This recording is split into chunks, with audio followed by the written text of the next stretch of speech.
Hello বন্ধুরা, Tanushree simple রান্নাঘরে তোমাদের সকলকে স্বাগত। আজ দেখাবো কিভাবে আমার বর বোথ সাইড ডিম টোস্ট বানায়। তো এখানে পেঁয়াজ কুচি, লঙ্কা কুচি নিয়ে নিয়েছে, তার সঙ্গে দুটো ডিম ফাটিয়ে নিয়ে এবার পেঁয়াজ আর লঙ্কার সাথে ডিমটা ভালো করে চামচ দিয়ে মিক্স করে নিচ্ছে। এরপর ওভেন জ্বালিয়ে যে ফ্রাই প্যানে করবে সেই ফ্রাই প্যানটা গরম করে তেল দিয়ে দিয়েছে এবং ফাটানো হাফ ডিমটা ঢেলে দিয়েছে। আগে থেকে সেঁকে রাখা কোয়ার্টার রুটি ওর উপরে দিয়ে দিয়েছে। দিয়ে এক সাইডটা ভালো করে ভেজে নেওয়ার পর নামিয়ে নিয়েছে। নামিয়ে নিয়ে যেটুকু তেল ওই ফ্রাই প্যানে ছিল সেটাই আবার ভালো করে নেড়ে চেড়ে যেটুকু ডিম বেঁচে ছিল সেটা আবার দিয়ে দিয়েছে। দিয়ে উল্টো দিকটা আবার ওই ডিমের মধ্যে বসিয়ে দিয়েছে। বসিয়ে দেওয়ার পর ভালো করে ভেজে নিয়ে রেডি করে নিয়েছে।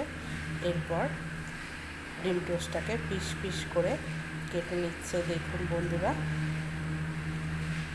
কেটে নেওয়ার পর একটা থালায় ঢেলে নিয়েছে। ঢেলে নেওয়ার পর তার উপর টমেটো সস ও মেয়োনিজ ছড়িয়ে সুন্দরভাবে,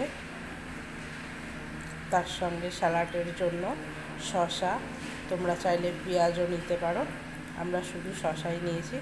বন্ধুরা, খেতে জাস্ট অপূর্ব। এটা যদি নিজেরা বাড়িতে বানাও তো বলবেই যে কত সুন্দর টেস্ট লাগে। ডিম টোস্ট তো অনেক রকমই খেয়েছো, এই রকম একবার বানিয়ে খেও বন্ধুরা, জাস্ট অসাম। আজ বরমশাই সব রেডি করে সবাইকে খেতে দিলেন এবং নিজেও খেলেন। খাওয়ার ভিডিওটাও একটুখানি দেখিয়ে দিলাম বন্ধুরা তোমাদের।